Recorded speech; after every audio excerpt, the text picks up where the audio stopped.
माऊलींच्या दर्शनासाठी मंदिरामध्ये मान्यवरांचं आगमन झालेलं आहे।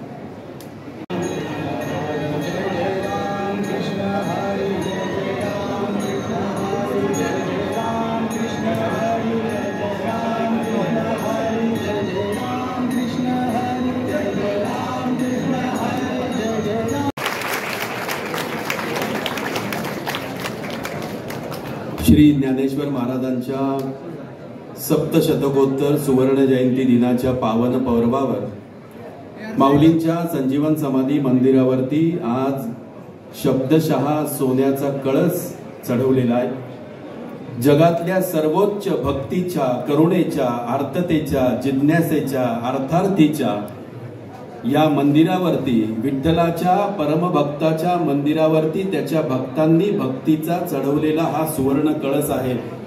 अतिशय आनंदाचा क्षण आहे। या व्यासपीठावर आपल्याला तो परिचय आवडेल, कारण की या भूमीमध्ये आज ही जागा जरी कमी असेल ना सर, तरी ही जागा मोठ्या मोठ्यांना भेटत नाही सर।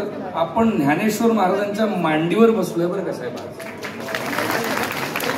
आणि आपल्या उजव्या बाजूला कळस आहे सर, 2 कळस आहे, जो आज आपल्या हाताने पूजन करून स्थापित झाला, आणि दुसरा कळस सिद्धेश्वराचा जो आजही हालतो आणि कळसाची एक उत्तम व्याख्या सांगतो। सर, आमचं सर्वात पहिले आम्ही धन्यवाद देतो सखल वारकरी संप्रदायाला। दुसरा धन्यवाद देतो आमच्या आळंदी ग्रामस्थांना, कारण की सर आज 15 ऑगस्ट आहे, आज गोकुळाष्टमी आहे, आज ज्ञानाष्टमी आहे, ज्ञानदेवांचा जन्म आहे, आणि सर आज स्वातंत्र्य दिन आहे। आम्हा सर्वांचं स्वप्न आज ज्ञानदेवांच्या कृपेने पूर्ण झालं। आज 22 किलोचा कळस लागला। जिल्हा व सत्र न्यायाधीश पुणे तथा पदसिद्ध अध्यक्ष ज्ञानेश्वर महाराज संस्थान कमिटी महेंद्रजी महाजन यांच्या हस्ते होतोय।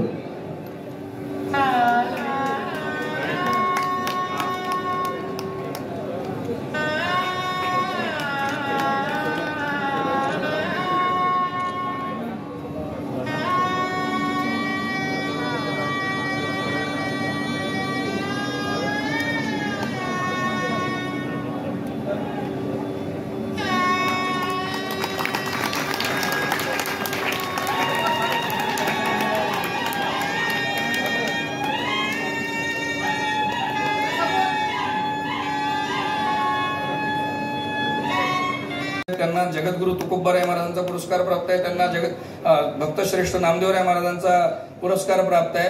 परंतु सर आता या सुवर्ण कळशामध्ये या आमच्या एकनाथजींनी 1 किलो सुवर्ण दान केलेलं आहे बरं का। ऐसे सुवर्णाचे मणी केले ते सुतामध्ये उविले, ऐसे जग में आधारिले सवय अभ्यंतर। वड उमाताईंचं स्वागत करावं।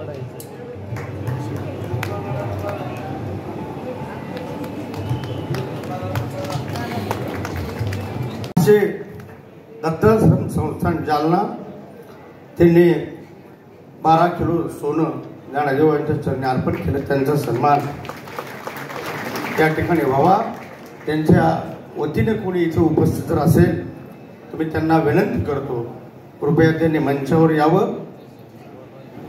आणि आज कोणी आले नसेल तर आम्ही निश्चित उद्याचा गोपाळ घाला झाल्यानंतर परवा दिवशी त्यांच्याकडे माऊलींची प्रसाद भेट घेऊन जाऊ।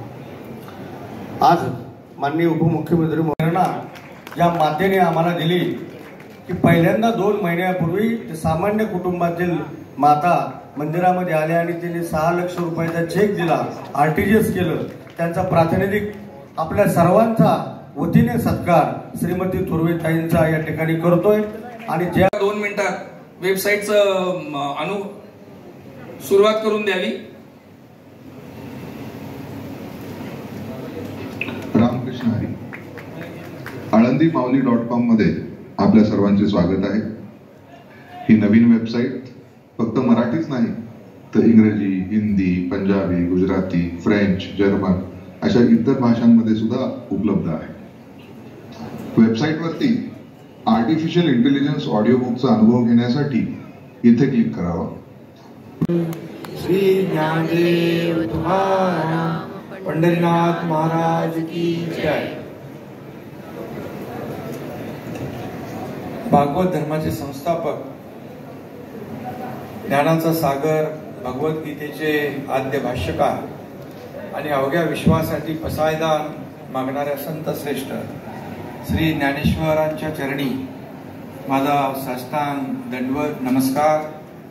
आपल्याला मनापासून धन्यवाद देतो की आम्हाला अशा पवित्र कार्यासाठी कार्यक्रमासाठी आपण बोलावलं. हा आमच्यासाठी भाग्याचा दिवस आहे आणि म्हणून पुन्हा एकदा सगळ्यांना मनापासून धन्यवाद. रामकृष्ण हरी. जय हिंद, जय महाराष्ट्र. श्री ज्ञानदेव तुकाराम पंढरीनाथ भगवान की जय. माऊली ज्ञानेश्वर महाराज की जय. जगद्गुरु तुकाराम महाराज की जय. भारताच्या स्वातंत्र्य दिनाच्या खूप खूप शुभेच्छा देतो आणि आपलं स्वातंत्र्य चिरायू हो अशा प्रकारची ज्ञानेश्वर माऊलींच्या चरणी प्रार्थना देखील करतो. आणि महत्वाचं आहे आणि म्हणून मी खरोखर आपलं अतिशय मनापासून अभिनंदन करतो. आज आपण सगळे पाहू शकतो की आपली जी भारतीय ज्ञान परंपरा आहे या देशाच्या इतिहासामध्ये अनेक वेळा राजकीय गुलामगिरी आपल्याला स्वीकारावी लागली. अनेकांनी आक्रमण करून आपल्याला राजकीय गुलाम केलं, पण आमच्या सांस्कृतिक मूल्यांना कोणी कधीच गुलाम करू शकलो नाही. कारण आमच्याकडे एक इतकी मोठी सांस्कृतिक परंपरा होती. ज्या ज्यावेळी आमच्यावर आक्रमण झालं त्या जगातल्या प्राचीन भाषा आहेत हे आज जगाने मान्य केलेलं आहे. अनेक वर्षापर्यंत या ठिकाणी जी काही हरप्पन संस्कृती जिला म्हटलं गेलं त्याच्यामधली लिपी ही कोणती आहे हे देखील सापडत नव्हतं. त्या लिपीचा अर्थ काय आहे हे देखील सापडत नव्हतं. पण आता तेही सापडलं.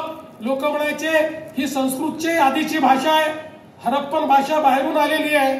पण आता जेव्हा हरप्पन भाषेचं देखील कोडं उलगडलं तर लक्षात आलं लिपी वेगळी आहे पण भाषा संस्कृत आहे. हरप्पन भाषेमध्ये लिहिलेली प्रत्येक गोष्ट ही संस्कृतमध्ये लिहिलेली आहे. म्हणजे जेव्हा आताचा युरोप हा स्टोन एज मध्ये होता किंवा आताचा अमेरिका जेव्हा अस्तित्वातही नव्हता त्यावेळी पूर्णपणे विकसित स्वरूपामध्ये सभ्यता आणि संस्कृती असलेला देश आपण होतो. आणि म्हणूनच मला असं वाटतं की ही जी विचाराची परंपरा आहे हा जो विचाराचा ठेवा आहे हा अत्यंत महत्वाचा आहे. आणि विशेषतः तर ही परंपरा अशी आहे जी प्रत्येक आमचा वारकरी हा समोरच्या वारकऱ्यामध्ये पांडुरंगाला पाहतो. तो त्याची जात पाहत नाही, पंथ पाहत नाही, भाषा पाहत नाही, त्याच्याकडे श्रीमंती आहे की गरिबी आहे पाहत नाही. तो त्याच्या पायामध्ये त्या ठिकाणी दंडवत करतो, त्याच्या पाया पडतो आणि त्याच्यामध्ये विठ्ठल पाहतो. कुंडली विठ्ठल श्री ज्ञानदेव तुकाराम पंढरीनाथ भगवान की जय. माऊली ज्ञानेश्वर महाराज की जय. जगद्गुरु तुकाराम महाराज.